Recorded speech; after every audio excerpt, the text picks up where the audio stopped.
hoy quiero platicar algunas y hacer unas reflexiones sobre lo que sabemos, lo que no sabemos del zarape Saltillo. Le he puesto como título Huellas tlaxcaltecas e influencias en el zarape de Saltillo. Y de Saltillo lo he entrecomillado porque, pues, no faltará quien diga, ¿y por qué de Saltillo? ¿Por qué todos se llaman de Saltillo? Esto todo indica que deviene de la fama que adquirió la feria de Saltillo que se celebraba durante San Mateo en septiembre, y entonces con el tiempo todo se volvió de Saltillo. Evidentemente, tenemos que hacer mucha más investigación en los archivos existentes, porque los zarapes que tenemos, que son antiguos, por así decir, que tampoco hay claridad en cuáles son los más antiguos de los que quedan, no están casi nunca asociados a los lugares donde sabemos que se llegaron a tejer.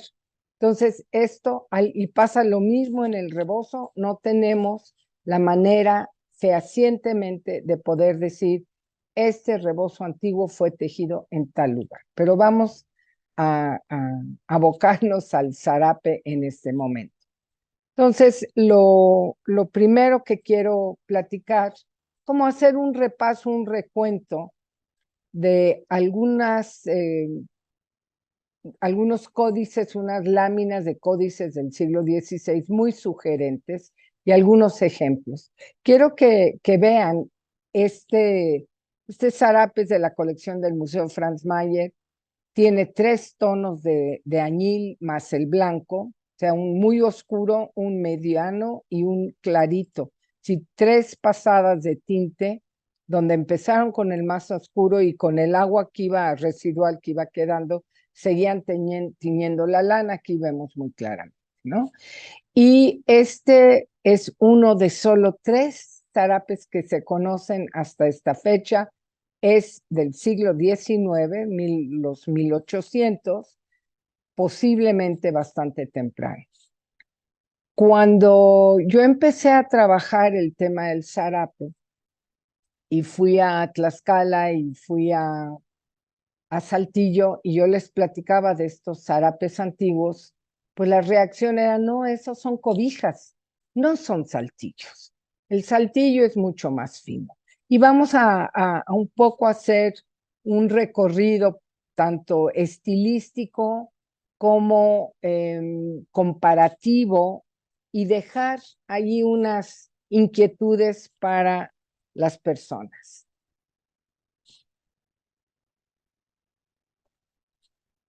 Entonces,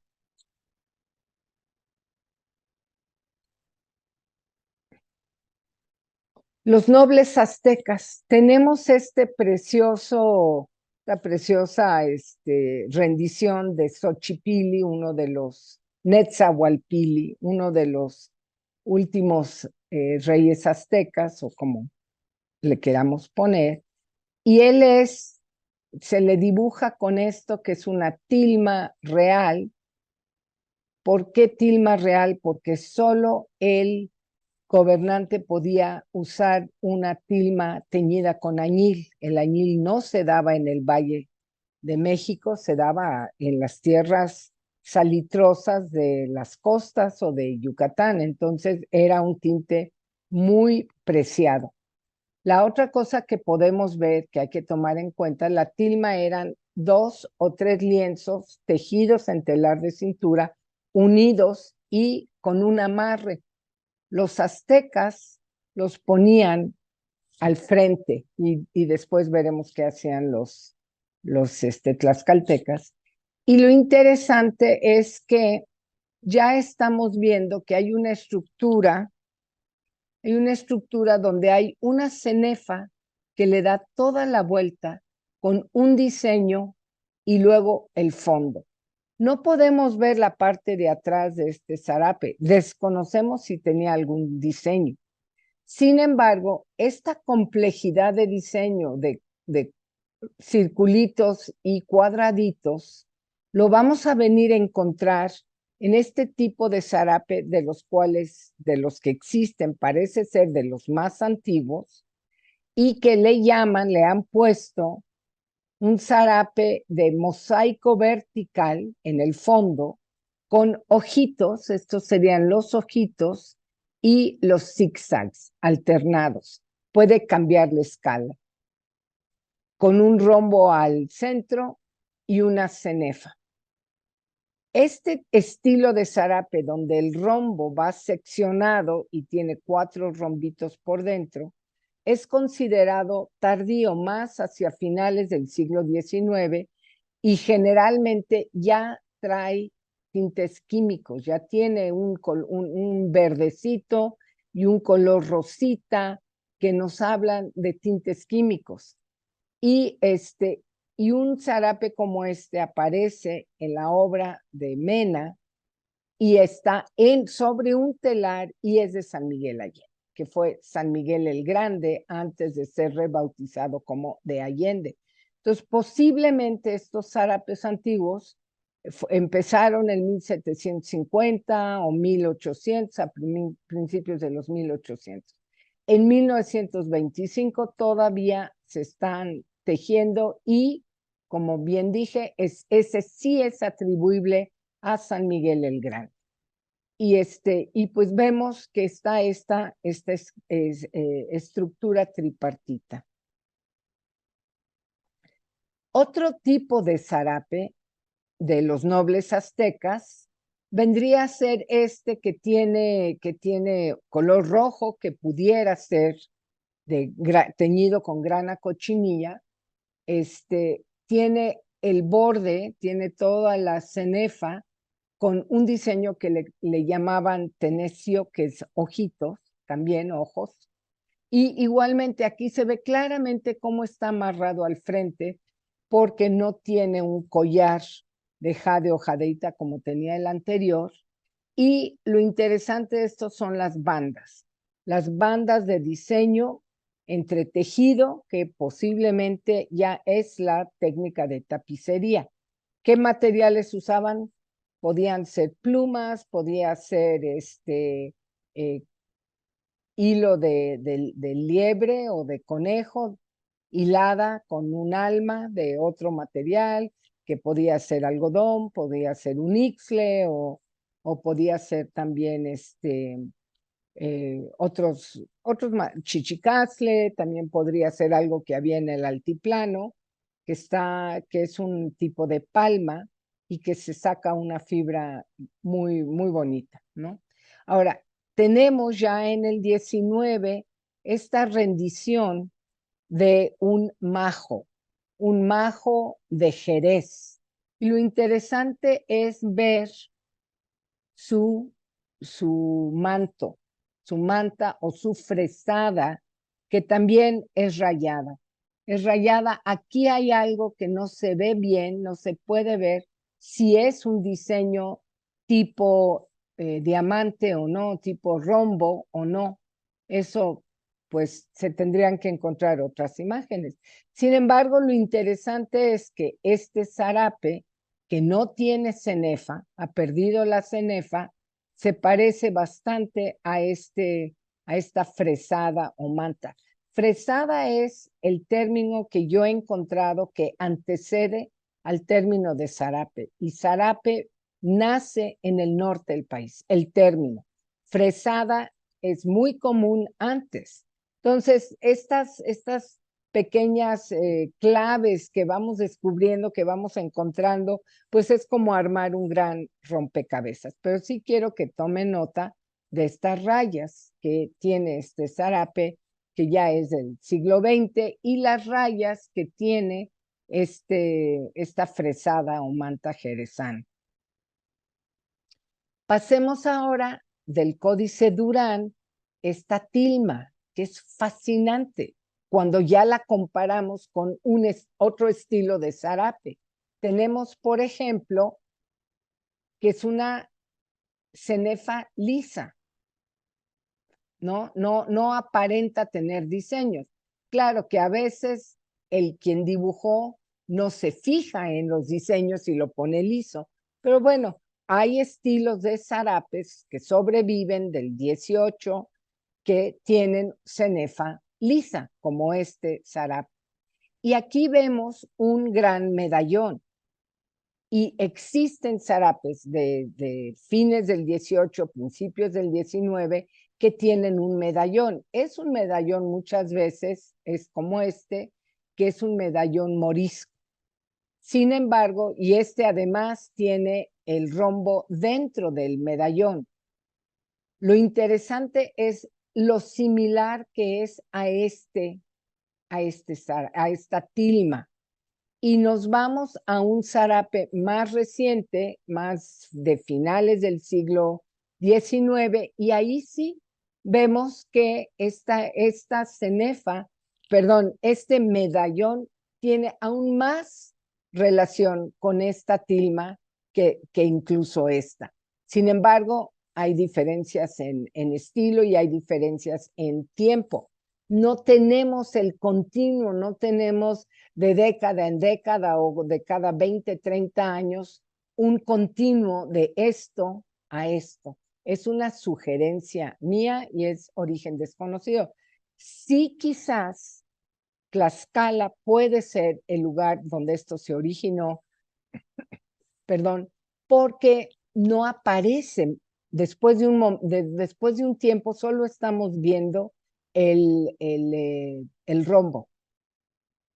Aquí lo que preparé es como un mapa que nos tiene varias capas de información. Veamos, por ejemplo, si nosotros tomamos aquí de Tlaxcala como un posible lugar de origen de esta prenda zarape derivada de las tilmas, tenemos colocadas el medallón y el rombo, ¿no? Este es un zarape que compró la doctora Ruth Lechuga en los 1980s. Esta es una pieza histórica de otra colección. Entonces, la primer migración tlaxcalteca va hacia el norte. Se van 400 familias después de muchísimas negociaciones con la autoridad de los privilegios que podían tener. Y a veces las personas creen que las 400 familias llegaron a,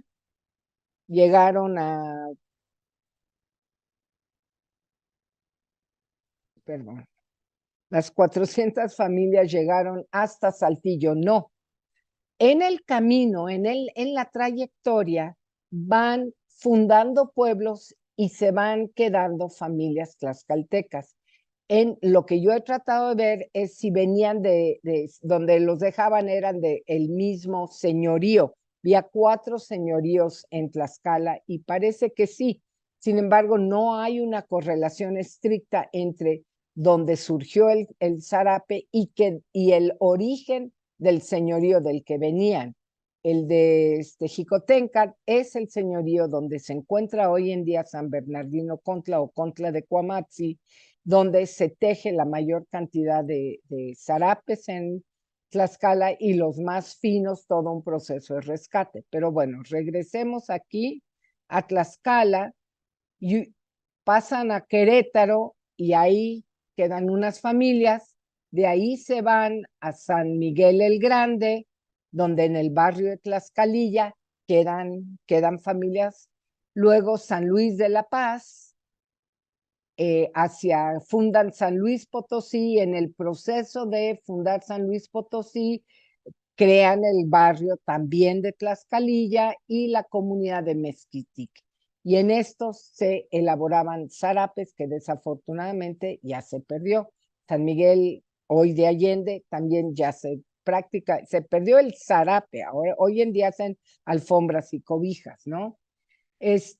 Luego vamos aquí hacia Moctezuma, el municipio de Moctezuma, la comunidad de Cruces, y con mucha emoción pude conocer y descubrir, gracias a las benditas, al Facebook y al Internet, pude descubrir que quedaban 2 tejedores en Moctezuma, San Luis Potosí, y que, bueno, uno de ellos ya no teje, tiene 83 años, y queda un pariente de él que teje.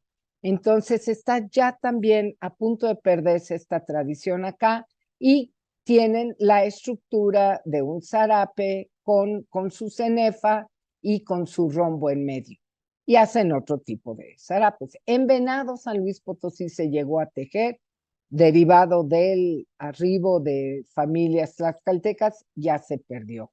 Entonces, como ven ustedes, no estamos exactamente necesariamente sobre la ruta del Camino Real de Tierra Adentro, sino que vamos a un ladito, ¿no? Se van haciendo otras rutas. Luego, la ruta llegaba a Zacatecas, y en Zacatecas, a 3 kilómetros de la capital, está el pueblo, la ciudad de Guadalupe, donde no solo se llegaron a tejer zarapes muy finos, sino que desarrollaron toda una técnica de zarapes con rostros tipo tapiz, más que tipo zarape de uso. Y esto también se perdió, se fue perdiendo, dejó de ser un objeto de interés de la gente. Perdón, me volví a...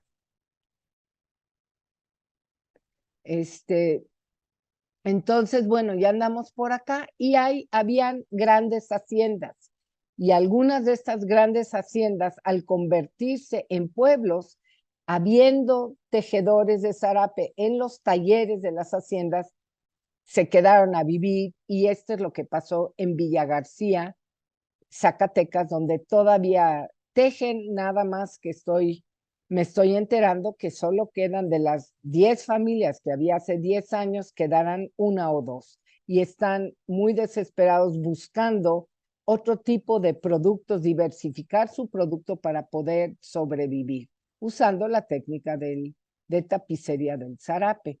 Entonces seguimos hacia Chihuahua, y luego ya cruzamos la frontera, cruzamos el Río Grande, y se llegó, las familias tlaxcaltecas se asentaron en el valle del Río Grande, tuvieron que salir y luego regresar hacia el siglo XVII, y es un lugar también, varias comunidades hispanoamericanas, así se autonombran, donde hacen zarapes que tienen todo una serie de elementos que denotan la influencia del llamado zarape Saltillo. Y luego fueron ellos quienes le pasaron las técnicas y algunas influencias a los navajo. Como se ve en este caso, es una cobija, no es tanto un zarape, con el rombo aserrado, que recuerda mucho uno de los elementos del zarape. Entonces, bueno, vamos a regresarnos por aquí y vámonos a Saltillo. Saltillo tenía un barrio que era San Esteban de la Nueva Tlaxcala, donde se asentaron 80 familias, 80 de las 400 familias, y donde hicieron florecer toda la región, y especialmente donde floreció el tejido. ¿Cómo tejían? No sabemos. General Cepeda era parte del marquesado de Aguayo, que llegó a ser un latifundio enorme, y allí habían telares. El padre Morphy reporta telares en 1777 y habla del zarape como una prenda.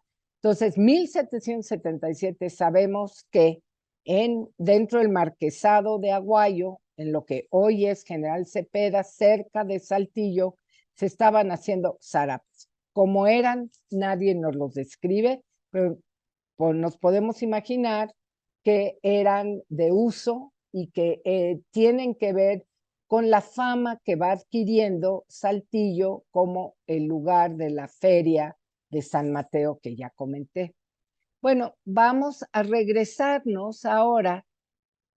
Hay otra ruta y otra prenda de zarape que sobrevivió en Totonicapán, Guatemala.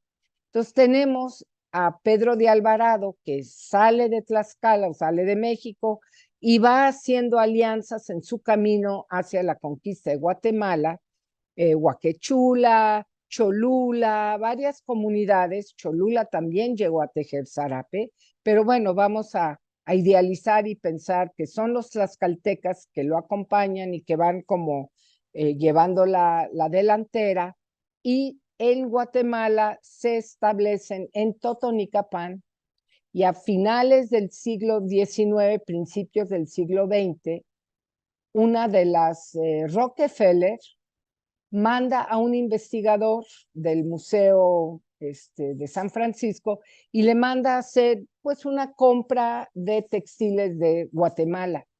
Y bueno, él va comprando, va describiendo muy acucioso, y de pronto en Totonicapán se topa con unos zarapes y se queda pasmado. Dice, pero esto no tiene nada que ver con lo maya. Y los adquiere, todo el lote lo adquiere porque ya se estaba perdiendo esa cofradía, ya no les eran importantes, y la mayor parte de estos zarapes acabaron en el museo, de, el museo de la Universidad de Berkeley en San Francisco, y otros fueron intercambiados con otros museos. ¿Y qué es lo que nos da la idea de que, y además sí se tienen registros que eran de origen tlaxcalteca, los de Totonicapán? Nuevamente tenemos el sistema tripartita de la cenefa, el fondo y el rombo. Entonces, sí hay algunas diferencias, la escala de los diseños cambia, igual que el otro extremo, el asunto con el Valle del Río Grande, ¿no? Varían las escalas de diseño, pero las unidades de diseño se conservan. Y esto es lo que nos da esta idea de que hay algo ahí que coincide. Ahora, totalmente fuera, aparentemente, del asunto del zarape de Saltillo, con fuerte huella de Tlaxcala, con también influencias de tejedores otomí que se fueron al norte, aparece esta comunidad de Teocaltiche, Jalisco. Y de eso quiero hablar porque nos mete, ya nos viene, nos trae a un periodo, un momento de gran transformación tecnológica. El surgimiento del zarape 1000 rayas, que viene a ser como la segunda piel del zarape. Y tenemos que hay registros claros de que este zarape pudo haber surgido en Teocaltiche. Se habla mucho de esto, de los engamados. Si ustedes ven, hay de clarito a oscuro, de oscuro a clarito, en diferentes colores alternados. Eso le llaman ombre en francés, o sombreado, o engamado. Entonces, si este estilo de influencia francesa surgió en Teocaltiche, ¿cómo llegó a Saltillo? Por ahí de 1915-1922. Bueno, resulta que había un español de apellido Muslera que puso un taller en Saltillo. Su taller se llamaba El Charro. Y él fue a Teocaltiche y llevó tejedores de Teocaltiche a su taller en Saltillo. Y esto yo lo pude corroborar a través de la familia Mendoza Oyarzábal, que le compraron a él su taller después del 22, y que en unos años después llega al taller don José Espiridión. Pude conocerlo, él trabajó en el Zarape Saltillo, la empresa cambió de nombre del Charro a Zarape de Saltillo, y pude preguntarle porque un historiador de Teocaltiche, don Nicolás de Anda, publicó un libro y ahí ponía tejedores que se fueron a Saltillo y que llevaron el estilo de Teocaltiche a Saltillo. Y entonces, platicando con don José, me corroboró que es de los nombres de Teocaltiche que habían llegado a diferentes talleres en Saltillo. Entonces, aquí la gran pregunta es esa, si este estilo, ahorita les voy a dar más ejemplos de cómo se fue desarrollando ese estilo, empieza con las anilinas. La pregunta es cómo se da el intercambio con Tlaxcala. Aquí vemos, por ejemplo, este surgimiento del sombreado, que es lo que llamamos o lo que llaman algunas personas el periodo maximiliano por la influencia francesa, y tiene que ver claramente con la invención de las anilinas de 1856. Antes de eso, no es factible que se hayan tejido estos zarapes. Entonces, hubo contacto de franceses con Teocaltiche, hay que investigar eso un poquito más, y nos vamos ya al siglo XX, donde ya tenemos estos sombreados, tenemos los rombos de diferentes tipos, tenemos desde bandas gruesas, bandas delgadas, y se ven diferentes estilos de sombreados.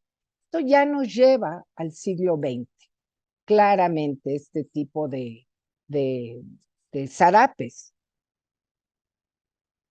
Y aquí tengo una serie de ejemplos de cómo se dan estos colores engamados, las diferencias, pero también cómo pasan de ser hilos más gruesos a hilos mucho más finos. Y son urdimbre de algodón y trama de lana, que es lo que nos distingue, es uno de los elementos de un zarape. En Oaxaca fue pura lana, pero lo que es en sí llamado un zarape tiende a tener esta urdimbre de algodón, la trama de lana, y vamos a ver cómo aquí, por ejemplo, son bandas donde nos vamos de lo más clarito a lo más oscuro. Vamos a tener aquí donde van combinados en un mismo hilo, se van tiñendo los diferentes tonos y al meterlo al telar se da este fenómeno. Y luego tenemos que Saltillo con mucho orgullo dice que son ellos quienes crearon este efecto difuminado, no hay nada que hay hasta 8 tonos, pero están muy difuminados y que recuerdan las puestas de sol del desierto, ¿no? De la zona de desierto. Y también luego vienen con este tipo de degradado y que vamos a encontrar que se hace en Tlaxcala también. ¿Cuál fue el orden de los factores? Hay que hacer y esperamos poder encontrar datos más fidedignos, ¿no? Es decir, empezó con una influencia francesa en la zona de Teocaltiche. Tenemos claro que de Teocaltiche se van a Saltillo, pero ¿cómo se da nuevamente este estilo de 1000 rayas con degradados en Tlaxcala? Entonces me lleva a la última parte de mi presentación por unos hechos que se están dando recientemente, y hay 2 empresas que han usado este elemento de las 1000 rayas, del rayado, y que mediado por la Secretaría de Cultura Federal y las nuevas leyes de derecho de autor colectivo y la Ley Federal de Protección del Patrimonio Cultural de los Pueblos y Comunidades Indígenas Afromestizas, el año pasado, el año del 2022, Comme des Garçons, una empresa japonesa con nombre francés, realizó un pago que es compartido por Tlaxcala con en contra de Cuamatzi y Saltillo a través de la Secretaría de Cultura y la Escuela del Zarape que existe ahí, la Favorita, realizando diferentes proyectos. Entonces, hay un monto que se otorga, es testigo la Secretaría de Cultura Federal, se divide entre ellos. Ahora, a raíz de la presentación del que suben a internet esta chamarra, como saco, es como un saco, también con los degradados más de bandas más gruesas y este tipo de tejido, de diseños tejidos, que además tiene está atribuido, bueno, lo vende el Ralph Lauren y se le reclama una apropiación cultural indebida. Pues yo lo vi y dije, no, esto no es ni Tlaxcala, no es Saltillo. Y en mi memoria decía, es de uno de los pueblos de Guanajuato. Entonces ya tengo un maravilloso libro sobre tejidos de Guanajuato, de telares de pedal, que ya casi desapareció todo en 10 años. Y encontré esta foto de este tejedor con un tejido que es exactamente de donde se inspiraron los de Ralph Lauren. Están justamente está tomado, este textil es de Abasolo, Guanajuato. Se perdió, ya no hay tejedores en Abasolo, Guanajuato, por lo tanto, el gobierno federal y los gobiernos de Tlaxcala y Coahuila volverán a tener, si es que se llega a un acuerdo con la empresa de Ralph Lauren, les van a dar otra vez un tipo de reconocimiento financiero sobre proyecto. En noviembre del 2022, con parte de los fondos de Com de Garzón, organizamos un segundo encuentro de tejedores de zarape que vinieron de varias localidades, vinieron de 19 localidades, de 6 estados de la República. Y pues yo lo que espero es que si hay una tercera ronda de financiamiento, que se haga un análisis, ya tenemos un diagnóstico de dónde se está recuperando, dónde se está perdiendo y quizás la tercera es la vencida y se pueda apoyar de manera más equitativa a otras localidades que están haciendo un gran esfuerzo porque se conserve el tejido de tapicería o de tapiz, con lo cual se hacen gabanes, zarapes y otro tipo de objetos. Muchísimas gracias. Ahora, cuando estamos hablando de antigüedad de zarapes, luego me llaman, me dicen, ay, es que me están vendiendo este zarape porque dicen que es del siglo XVII o es del XVIII. ¿Cuál es esa verdad de perogrullo que tenemos que analizar cuando estamos viendo y fechando zarapes o investigándolos? En busca de los orígenes, en busca de su desarrollo y su contemporaneidad, un zarape no puede ser más antiguo que su material más nuevo. Un zarape con tintes químicos no puede ser previo a 1856. Un zarape con hilos muy finos, hilados, con máquina, a máquina no puede ser anterior a 1840-50, cuando llegaron las hilaturas a México y que todavía no eran tan finas como el zarape de hoy, el zarape contemporáneo. Entonces, hay mucho por hacer. Quiero animar a los jóvenes, animar a los historiadores, antropólogos, a que hurguemos más en los archivos porque seguramente hay más por decir y más por encontrar en esta maravillosa y enigmática historia del zarape tipo Saltillo en México.